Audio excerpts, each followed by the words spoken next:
All right, ronin.M.M.EH, welcome back to the channel. Now, last night I thought of a narrative that I haven't heard or seen being spoke about leading up to UFC 287, and I couldn't wait for it to be morning so I could talk about it. I was watching some old fights and stuff like that last night, and then I realized they've both had quite a few rematches in their careers, whether it be in kickboxing or in MMA. I have made a timeline, and I'm going to go through that timeline of all of the rematches that they have had historically. Then I'm going to give my theory as to why I think that the rematches tend to trend the way that they do. Okay, so firstly, we'll start off with Izzy and his kickboxing fights and his rematches, and then we will move to his MMA rematches because he's had a few in both, which is nice. Usually in UFC, you don't see a whole lot of rematches like you do from time to time, but it's a lot harder to sell because the UFC's business is a pay-per-view model. Obviously, that's where they make their bread and butter. Whereas in kickboxing, they're not necessarily trying to sell you a pay per view. Like for a very long time, Glory Kickboxing was just available on UFC Fight Pass. It is no longer, unfortunately. But a lot of Alex Pereira's like title fights were just free to watch. They'll do a pay per view from time to time, like the return of Badr Hari or Badr Hari versus Rico Verhoeven 3, and like stuff like that. But they don't really worry about whether or not they're going to be able to sell a third fight between two guys who one of them has already won the first two, right? Like there's this kid, Pechpamarong Katmukau. He's this Thailand dude, Pechpamarong. That's right, Pechpamarong Katmukau, okay? Katmukau is the name of his gym, which means that his Thai name is probably harder to pronounce, which it's already hard to pronounce, okay? So this kid, I'm pretty sure, has beaten dudes like 4 times. He was incredible. He was the featherweight champion for a very long time. By the time he was like 22, he had almost 200 professional fights. He came over from Muay Thai, and oftentimes dudes that come over from Muay Thai struggle because they're allowed to do a whole lot more in the clinch in Muay Thai than they're allowed to do in glory kickboxing. So for his first few fights, he was getting like points deducted for clinching too much because in kickboxing you have to throw a knee almost immediately after you've clinched with someone, whereas in Muay Thai, obviously you can work from the clinch there. So then he went on to become the champion and has a number of highlight reel KOs, and I'm pretty sure that there were dudes that he beat up to 4 times. So anyways, before we get into it, please like and subscribe. I would greatly appreciate it. I'll start off with Israel Adesanya, as I said, and his kickboxing record. Okay, so in 2014, now this one kind of goes against the grain a little bit, but he's got a loss to Philippe Verlinden, who is a German fella, okay? And he lost by unanimous decision. 2 years later, in 2016, he beats him by unanimous decision. Okay, so that's a good one. There was a big gap in between those two fights between them, though. And then he has a fight against Yusri Balguri, and he wins by unanimous decision. And then that same year, just 2 months later, he wins, but this time around, it's by split decision. So that means that Yusri Balguri objectively did better in their second fight, or Israel Adesanya did worse in their second fight, either or. I tend to think that it's the opponent's doing better, and I'll get to that later. I'm going to give my theory as to why I think that this happens. And then we have in MMA in 2018, he gets a split decision victory over Marvin Vettori. As we all know, that should have been a unanimous decision, at least in my opinion, and I think the opinion of most people, but I don't think that's very controversial to say. 29-28, which, yeah, the judges were just wilding out in that one. I guess, I don't know, man. But in 2019, he KOs Robert Whittaker in the early stages of round 2, almost had him out of there in round 1. Shades of his first MMA fight with Alex Pereira, where right at the buzzer he hurts him, and Robert Whittaker was absolutely saved by the bell. And he was definitely still wobbled coming out from round 2. In 2021, he beats Marvin Vettori again by unanimous decision, but in what was not really like an improved performance. I think that the difference is that the judges didn't fuck this one up this time around. You know what I mean? There were actually moments that Marvin Vettori didn't have in his first fight with Israel Adesanya that he did have in the second one, right? Like he almost, he jumped guillotine, right? And obviously he got way too excited way too early, and Israel was able to pop his head out and then kind of do some damage from the ground there. But there were takedowns that he landed. There was, you know what I mean? And at the end of that fight, dude, look at the thumbnail. They're both clean, right? Like, they don't... Marvin Vettori barely looks like he was in a fight. And same with Israel Adesanya. Like, there wasn't a whole lot of damage dished out.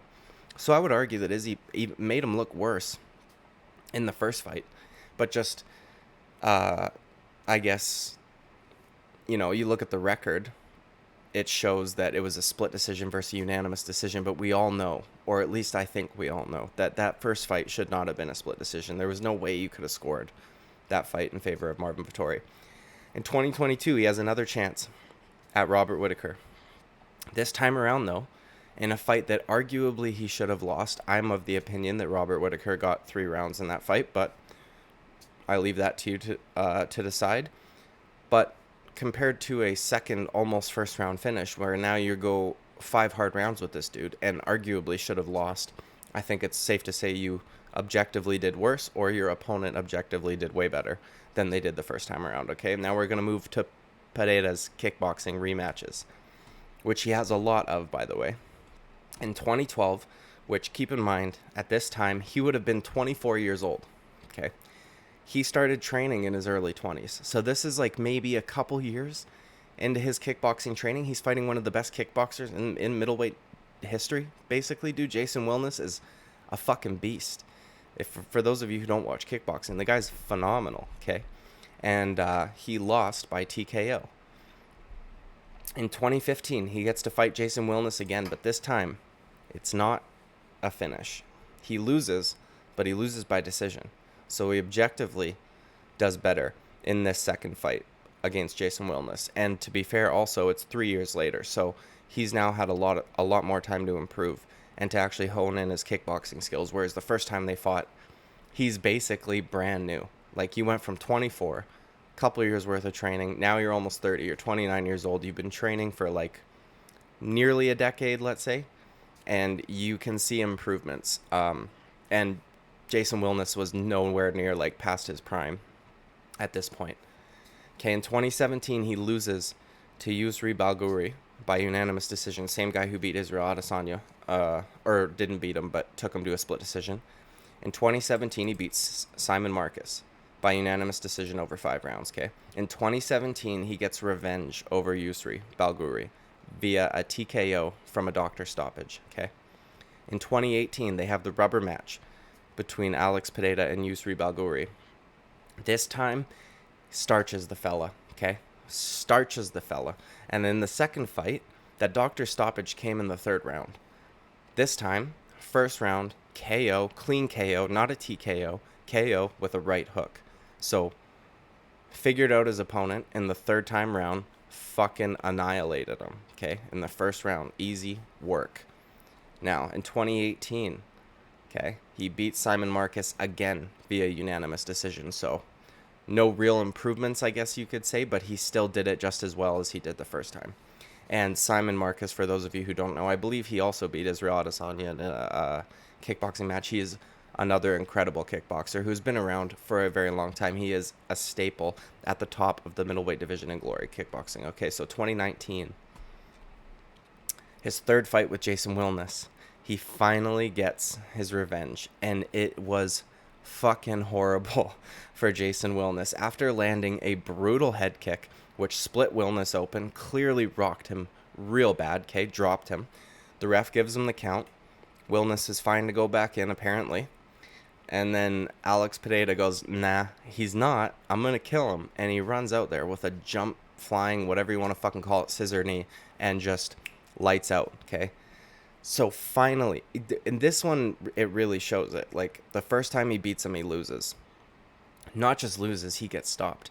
The second time he fights him, he does a bit better. He loses, but by decision. The 3rd time, though, fucking annihilation. Destroyed him. Done deal. Just done. Now, the last rematch of his that was in kickboxing is a little weird, okay? And it was against Vakhitov, I think. Artem Vakhitov in the light heavyweight division this time, where the first fight he won by split decision, but he arguably should have lost. Like, even I, as a fan of Alex Pereira, when I was watching that fight, when they were about to read the scorecards, I thought there's no way he got that one done. They gave it to him, okay? Because, and I'll give you the theory as to why I think this happened in a second, but the second time around, Vahitov got the decision via majority decision. So, weird there, because usually that entails, like, that means somebody scored the fight a draw, and then two people scored it the other way. So that means a 10-8 round was given, which, by the way, in kickboxing, it's way easier to score a 10-8 round if there's a knockdown, like 10-8 round. So two of the judges don't score a 10-8 round for somebody, and then it ends up being a majority decision. In that fight, though, however, Alex Pereira should have won that one. So it was like the judges fucked them both up and flipped it. I think, though, Alex Pereira had already like made it known that he was going to be leaving Glory Kickboxing and going on to MMA. And I think that Glory kind of knew this and perhaps swayed the judges to give the fight the other direction, because they don't want their double champ fucking off, on a victory. They would rather have the guy win the belt off of him and then have Alex Pereira leave. So that's just speculation, but it was weird, dude. Those decisions literally should be in opposite order in terms of win and loss. So he did do better in the rematch, but historically it's going to show on the record that he lost the rematch, but it's not really the case now. Now anyways, I left out their fights together because I wanted to go over them like together, and we'll separate them, kickboxing and MMA, because now they're going to get to have a rematch in both. I'm gonna not lump them all together and say like 4-0 or whatever, right? I'm gonna two different sports, two different scoring criterias, all that stuff. In 2016, you can say whatever you want. I know there's a lot of people that think Israel Adesanya won. I think that when they watch the fight, they're using the scoring criteria that they know in MMA to score those fights. Like Joe Valtellini, who is a Canadian kickboxer, he was incredible at one point in time, welterweight champion of Glory. Had crazy fights with like Nikki Holtzkin and shit like that. When you're watching kickboxing, if you're a new viewer, you'll see weird decisions that you're like, wait, what? Valtellini always tries to explain to people, though, like, that fight isn't necessarily a robbery. While it might look like the other guy, did more, they score things differently, man. Like, they'll weigh big leg kicks very heavily compared to, like a 1-2 and shit like that. So when you first start watching kickboxing, you're like, wait, what the fuck? There's a ton of robberies here. And then later you realize, you kind of get used to it. You're like, oh, okay, yeah, they scored it because of this as opposed to this. But either way, we'll say he eked out a decision against Israel Adesanya in the first fight, okay? 1 year later, in 2017, Israel Adesanya most likely winning the first 2 rounds. Third round, we all know what happens, okay? Gets caught with that left hook of Alex Pereira and gets fucking starched. And that was Israel Adesanya's last fight in kickboxing, I believe. So, in their rematch in kickboxing, Alex Pereira does way better in the second one. Now, maybe not for the first little bit, but he eventually finds the finish. Whereas in the first fight, he just barely eked out a decision in one that he arguably could have maybe lost. Now, their first MMA fight, obviously, November of 2022. This fight, compared to their first 2 in kickboxing, is objectively better for Alex Pereira than it was before. Because as opposed to losing the first 2 rounds and then finding a finish, or maybe even arguably losing the first fight, he has a pretty back and forth fight, in my opinion, with Israel Adesanya. Like the first round, he was arguably winning, if not dead even, up until that very last moment, right, where Israel rocks him at the bell. He then comes out to win the second round clearly, okay? Round 3, he attempts a poor takedown, and he gets taken down, a mistake that he can fucking correct in this next fight moving forward. Had he not made that mistake, who knows what round 3 would have looked like, okay? Now he gets out grappled and whatever, beaten up on the ground for the vast majority of round 3, so fair. Izzy won that round, so now we're like, Izzy round 1, Jesus Christ. Alex won. Dude, what the fuck? Huh? Dude, speak properly, okay? Wins round 2. Round 3, Izzy takes round 3. Round 4, he loses to Izzy on the feet, but it was after a very hard round for him where he's doing a discipline in mixed martial arts that he's not used to doing. He's grappling. He's getting out grappled. He's getting beat up a bit. He seemed to be kind of recovering, not because he was like hurt or rocked or anything, but fatigue wise, right? So Izzy wins that round, not by a blowout, but he wins that round. And then Alex Pereira obviously wins round 5 and puts a fucking stamp on it at the end by finishing Israel Adesanya at the end of round 5. Okay, objectively, way better than the first 2 fights because he's winning rounds and like he's not just fucking getting the shit beat out of him and then finally finds the left hook. He's winning moments and rounds in this fight. He wins the leg kick battle. He checks a bunch of Izzy's leg kicks. He hurts Izzy's legs with his own leg kicks. He lands a head kick that, if it was just a few inches more forward, would have probably put Izzy out. The toes just glanced the chin. Bunch of good moments. He took Izzy down easier than Izzy took him down, right? At the end of round 2, putting a stamp on that round. He did way better in their third fight. It's much like the Jason Wilness fight, right? He loses by stoppage, loses by decision, and then comes out and fucking kills Jason Wilness. Israel Adesanya wins an arguable decision, finishes him late in the fight after getting, mollywopped a little bit, if we're being honest. Third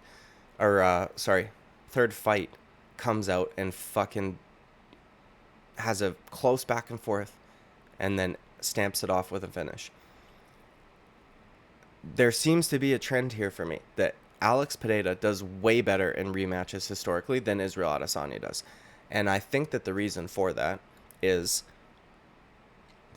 their styles are very, very different, obviously, right? And I did like a video or a short or whatever where I talked about how it's irritating to me that people will still view Israel Adesanya as like the better striker when he's lost 3 times to this dude and been finished twice by this dude. In my opinion, Israel Adesanya's style, and if I say it in a certain way, it's going to sound like I'm hating. If I say it in a different way, I'll just rearrange the words. It sounds completely different. When I first had this thought, I thought his style is very self-centered. It's very centered around himself. Sounds much nicer, doesn't it? That's fucking weird, eh? Anyways, his style is centered around all of the shit he does good, okay? He's sophisticated in his striking. He might overcomplicate things at times, which is why people think he's better, because he is so flashy and he's taken the time to set traps, feints, all this shit, right? Sometimes it might be just overcomplicating things, but either way, he fights tricky, sophisticated, and he likes to set traps and shit like that. Whereas Alex Pereira, his fucking MO is very well known, right? He just wants to get to your chin, and he's got a bunch of good fundamental tools to get him there. Israel Adesanya does not really change his game plan for who he's fighting. He kind of just fights them more or less the same way. Now, you'll see some fights are more dominant than others, and I don't think that that's anything to do with Izzy. I think that has to do with his opponent, right? When you get Yoel Romero doing whatever the fuck they were doing in that fight, yeah, he's just going to land leg kicks at range. You know what I mean? When you get guys going forward, though, like Paulo Costa, it gives him the opportunities to do what he wants to do. He doesn't really change the way he fights, though. Like, George St. Pierre would outstrike a guy who he felt he could outstrike, and then he would outgrapple a guy he thought might beat him on the feet, but he knew that he could outgrapple. Like, he would switch shit up. Israel Adesanya doesn't do that, man. It's much like Anderson Silva, if we're being honest, which is why Anderson Silva had some stinkers, too. There's a lot of similarities there. Israel Adesanya, his style it works the best when his opponent will fall for the traps that he sets. He hits you with shots that you don't see coming, and that's why he hurts you. He doesn't hurt you because he has one-punch KO power. He has to set a trap and then hit you with some shit you didn't see coming. He's waiting for that split second where you expose yourself to him, and then he's going to rely on his instincts, his reflexes, and his technique to place a punch right on your chin or a kick or whatever it may be. I would argue it's a lot harder to be the one setting traps time and time again, especially in rematches, than it is to be the guy trying to get past those traps. Because it's kind of like a fool me once, shame on you kind of thing. You know what I mean? And by the way, there's no I'm not trying to be deprecating when I say that his style is self-centered. There's a lot of fighters you hear say shit like that. Like, I don't watch film on my opponents because I just want to focus on what I do good. I don't want to be worried about what he's going to do. But when you're the one constantly laying traps, eventually those guys are going to figure those things out because there's only so many traps you can set. You know what I mean? And I think that we see that in his rematches, dude. Like, Robert Whittaker was able to not get fucked up, right?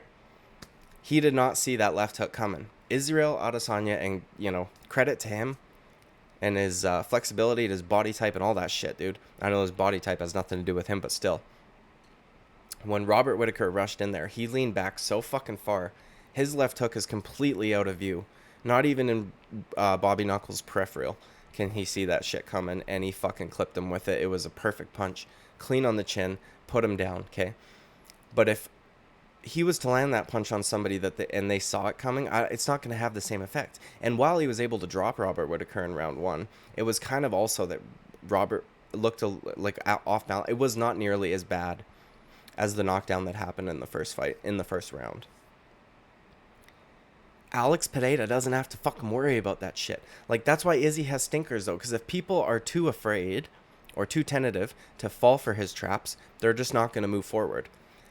They're also not high-level kickboxers that can see the kind of shit that he's going to do or have an idea of what he's going to do, at least. Alex Pereira has kickboxed with fucking the world's best kickboxers for a very long time and had extreme success in doing so, okay?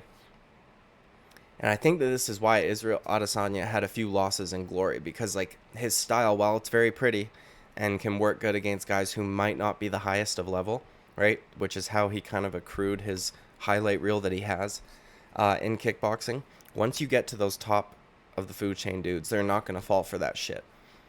He has tried for 3 fights to set traps on Alex Pereira. Dude, I fucking swear to God. I don't think he's going to be able to do it again. And we see that the trend of Alex, finishing guys faster the next time around, or the third time. Like, he eventually fucking gets to you, dude. The Yusri Balguri one. Perfect example. You know what I mean? TKO doctor stoppage in their second fight after dropping the first one. Third fight comes out there, fucking annihilates him in the first round.